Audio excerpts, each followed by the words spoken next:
16 ಸೋಮವಾರ ವ್ರತಕತೆ ಭಾಗ 2.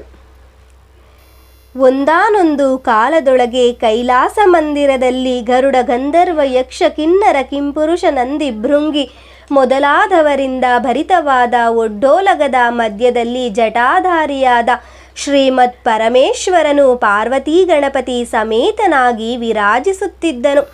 ಆಗ ಗಂಧರ್ವರು ಗಾಯನವನ್ನು ಮಾಡಿದರು, ದೇವತೆಗಳು ಪುಷ್ಪ ವೃಷ್ಟಿಗರೆದರು, ಮಂಗಲಕರವಾದ ವಾದ್ಯಗಳು ಬಾರಿಸಿದವು.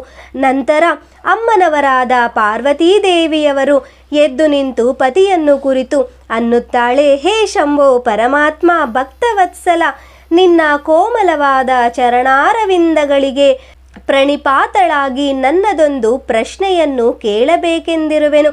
ದಯಮಾಡಿ ಉತ್ತರವನ್ನು ಹೇಳಬೇಕೆಂದು ವಿನಯಪೂರ್ವಕವಾಗಿ ಬೇಡಿಕೊಂಡಳು. ಅದಕ್ಕೆ ಶಂಕರನು ಅನ್ನುತ್ತಾನೆ, ಹೇ ಪ್ರಿಯೆ ಗಿರಿನಂದಿನಿ, ನೀನು ಎಂಥ ಹುಚ್ಚಳೆ! ಬೇಡಿದ ಭಕ್ತರಿಗೆ ಬೇಡಿದಿಷ್ಟಾರ್ಥವನ್ನು ಕೈಗೂಡಿಸಿ ಕೊಡುವ ನಾನು ನಿನ್ನ ಪ್ರಶ್ನೆಗೆ ಉತ್ತರವನ್ನು ಹೇಳದಿರುವೆನೆ. ಬಾ ಎಂದು ನನ್ನ ಹತ್ತಿರ ಕುಳ್ಳಿರಿಸಿಕೊಂಡನು. ಆಗ್ಗೆ ಪಾರ್ವತೀ ದೇವಿಯು ಎಂದಳು, ಹೇ ಬಾಲಲೋಚನ, 16 ಸೋಮವಾರ ವ್ರತವನ್ನು ಪಾಲಿಸುವುದರಿಂದ ಪ್ರಯೋಜನವೇನು ಮತ್ತು ಇದರಿಂದಾಗುವ ಗುಣದಾಯಕವೇನು? ಈ ಸಂಶಯವನ್ನು ನಿವಾರಣೆ ಮಾಡಬೇಕೆಂದು ಪ್ರಾರ್ಥನೆ ಮಾಡಿಕೊಂಡಳು. ಅದಕ್ಕೆ ಶಿವನು ಉತ್ತರಿಸಿದನು, ಹೇ ಪ್ರಿಯೆ ದಾಕ್ಷಾಯಿಣಿ, ಸ್ವಲ್ಪ ಚಿತ್ತ ಕೊಟ್ಟು ಆಲಿಸು. ನೀನು 16 ಸೋಮವಾರ ವ್ರತವನ್ನು ಏನೆಂದು ತಿಳಿದಿರುವೆ? ಈ ವ್ರತವನ್ನು ಭಕ್ತಿಪೂರ್ವಕವಾಗಿ ಏಕಮನಸ್ಸಿನಿಂದ ಪಾಲಿಸುವುದರಿಂದ ಅವರವರ ಮನೋಕಾಮನೆಗಳು ಪೂರ್ಣವಾಗುವವು.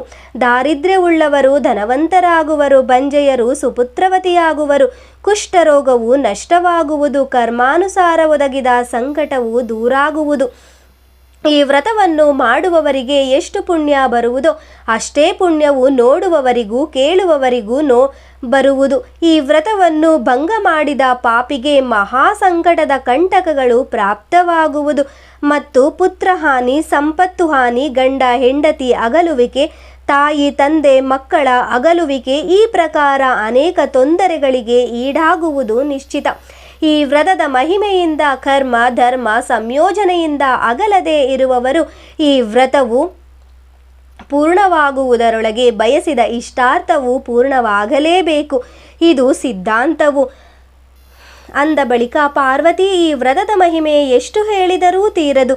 ಈ 16 ಸೋಮವಾರ ಕಥೆಯನ್ನು ಕೇಳುವುದರಿಂದಲೂ ಪಾಲಿಸುವುದರಿಂದಲೂ ಆಗತಕ್ಕ ಫಲವು ಎಷ್ಟು ಮಹತ್ವದ್ದಿದೆ ಎಂಬುದನ್ನು ನೀನೇ ಸಂಕಲ್ಪಿಸುವಂತವಳಾಗು ಎಂದು ಶಂಕರನು ನುಡಿದನು. ಆಗ ಪಾರ್ವತಿ ಹೇಳಿದಳು, ಹೇ ದೇವ, ಈ ವ್ರತವನ್ನು ಹೇಗೆ ಮಾಡಬೇಕು ಇದನ್ನು ಸವಿಸ್ತಾರವಾಗಿ ನನಗೆ ಹೇಳಬೇಕೆಂದು ಬೇಡಿಕೊಳ್ಳುತ್ತಾಳೆ. ಆಗ ಶಿವನು, ಹೇ ಶಂಕರಿ ಕೇಳು, ವ್ರತ ಪಾಲಿಸುವವರು ಸೋಮವಾರ ಇಡೀ ದಿನ ಉಪವಾಸ ಮಾಡಬೇಕು. ಸಂಜೆಯ ನಂತರ ಸ್ನಾನ ಮಾಡಿ ಮಡಿಯ ಬಟ್ಟೆಗಳನ್ನು ಧರಿಸಿ ಶಂಭುಲಿಂಗವನ್ನು ಸ್ಥಾಪಿಸಬೇಕು. ಆಮೇಲೆ ಭಸ್ಮ, ಗಂಧ, ಬಿಲ್ವಪತ್ರ, ಪುಷ್ಪ, ಅಕ್ಷತೆ ಮೊದಲಾದ ಸುಗಂಧ ದ್ರವ್ಯಗಳಿಂದ ಪೂಜಿಸಿ ಧೂಪ ದೀಪಗಳಿಂದಲೂ ಕರ್ಪೂರದ್ದು ತುಪ್ಪಧಾರತಿಗಳಿಂದಲೂ ಬೆಳಗಬೇಕು. ಆಮೇಲೆ ಅರ್ಧ ಸೇರು ಗೋಧಿ ಹಿಟ್ಟು, ಬೆಲ್ಲ, ತುಪ್ಪ ಈ 3 ಪದಾರ್ಥಗಳನ್ನು ಮಿಶ್ರಣ ಮಾಡಿ ಅದರಲ್ಲಿ 3 ಭಾಗ ಮಾಡಿ 1 ಭಾಗ ಶಂಭುಲಿಂಗಕ್ಕೆ ನೈವೇದ್ಯ ಮಾಡಬೇಕು. 2ನೇ ಭಾಗ ಗೋವಿಗೆ ಕೊಡಬೇಕು. 3ನೇ ಭಾಗ ಪನಿವಾರ ಮಾಡಬೇಕು.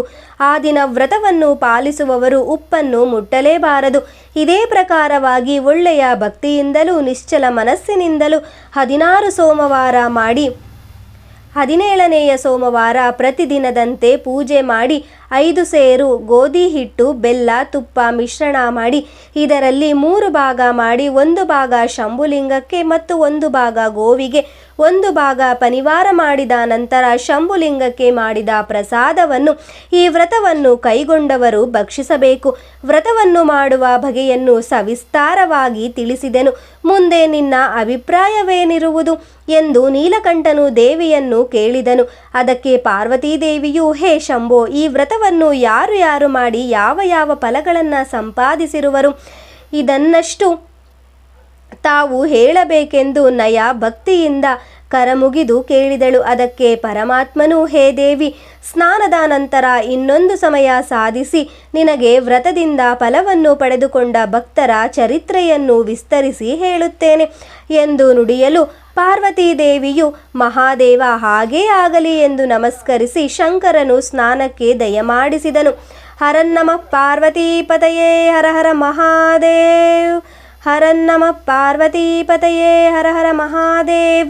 ಇತ್ತ ಪಾರ್ವತಿಯು 16 ಸೋಮವಾರ ವ್ರತವನ್ನು ಕೈಗೊಳ್ಳಬೇಕೆಂಬ ಲವಲವಿಕೆ ಉಂಟಾಗಿ ಯಾವ ಉದ್ದೇಶದಿಂದ ಮಾಡಬೇಕು ಎಂದು ಆಲೋಚಿಸುತ್ತಿರಲು ಆಕೆಯ ಮನಸ್ಸಿನಲ್ಲಿ ತನ್ನ ಕುಮಾರನಾದ ಕಾರ್ತೀಕ ಸ್ವಾಮಿಯ ನೆನಪು ಬಂದಿತು.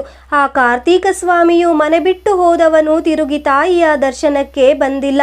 ಆ ತನ್ನ ಕುಮಾರನನ್ನು ನೋಡುವ ನಿಮಿತ್ತ 16 ಸೋಮವಾರ ವ್ರತ ನಡೆಸಬೇಕೆಂದು ಭಕ್ತಿಯಿಂದಲೂ ಚಿತ್ತದಿಂದಲೂ ಶುಚಿರ್ಭೂತಳಾಗಿ ವ್ರತವನ್ನು ಪ್ರಾರಂಭಿಸಿದಳು. ಇತ್ತ ವ್ರತವು ಹೇಗೆ ಬೆಳೆಯಿತೋ ಹಾಗೆ ಅತ್ತ ಕಾರ್ತಿಕ ಸ್ವಾಮಿ ಕುಮಾರನಿಗೆ ತಾಯಿಯವರನ್ನು ಭೇಟಿಯಾಗಬೇಕೆಂಬ ಇಚ್ಛೆ ಉಂಟಾಗಿ ಮನಸ್ಸಿನಲ್ಲಿ ಕಾಡತೊಡಗಿತು. ಇತ್ತ ವ್ರತವು ಪೂರ್ಣವಾದ ಕೂಡಲೇ ಆ ಕಾರ್ತೀಕ ಸ್ವಾಮಿಯು ಮನೆಗೆ ಬಂದು ತನ್ನ ತಾಯಿಯಾದ ಪಾರ್ವತೀ ದೇವಿಯ ಪಾದಕ್ಕೆ ನಮಸ್ಕರಿಸಿದನು. ಇಬ್ಬರಿಗೂ ಸಂತೋಷವಾಗಿ ನಂತರ ಕಾರ್ತೀಕ ಸ್ವಾಮಿಯು, ತಾಯಿ, ನಿನ್ನ ಮೇಲೆ ಕೋಪಗೊಂಡು ಮನೆ ಬಿಟ್ಟು ಹೋದ ನನಗೆ ಪುನಃ ಭೇಟಿಯಾಗಬೇಕೆಂಬ ಇಚ್ಛೆ ಉಂಟಾಗುವುದಕ್ಕೆ ಕಾರಣವೇನು ಎಂದು ಕೇಳಿದನು. ಅದಕ್ಕೆ ಪಾರ್ವತಿಯು, ನಾನು ದೃಢ ಮನಸ್ಸಿನಿಂದ ಮಾಡಿದ 16 ಸೋಮವಾರ ವ್ರತದ ಪುಣ್ಯ ಪ್ರಭಾವವು ಎಂದು ಸಂಪೂರ್ಣ ವ್ರತದ ವೃತ್ತಾಂತವನ್ನು ತನ್ನ ಮಗುವಿನ ಮುಂದೆ ಹೇಳಿದಳು. ಆಗ ಕುಮಾರಸ್ವಾಮಿಯು, ನಾವು ತಾಯಿ ಮಕ್ಕಳು ಅಗಲಿದವರು, ಈ ವ್ರತದ ಬಲದಿಂದ ನಾವು ಭೇಟಿಯಾದೆವೆಂದು ಸಂತೋಷದಿಂದಲೂ ಪುನಃ 16 ಸೋಮವಾರ ವ್ರತವನ್ನು ಮಾಡಲು ಪ್ರಾರಂಭಿಸಿದರು. ಎಂಬಲ್ಲಿಗೆ 16 ಸೋಮವಾರ ವ್ರತ ಕಥೆಯ 2ನೇ ಭಾಗವು ಸಂಪೂರ್ಣವಾಯಿತು.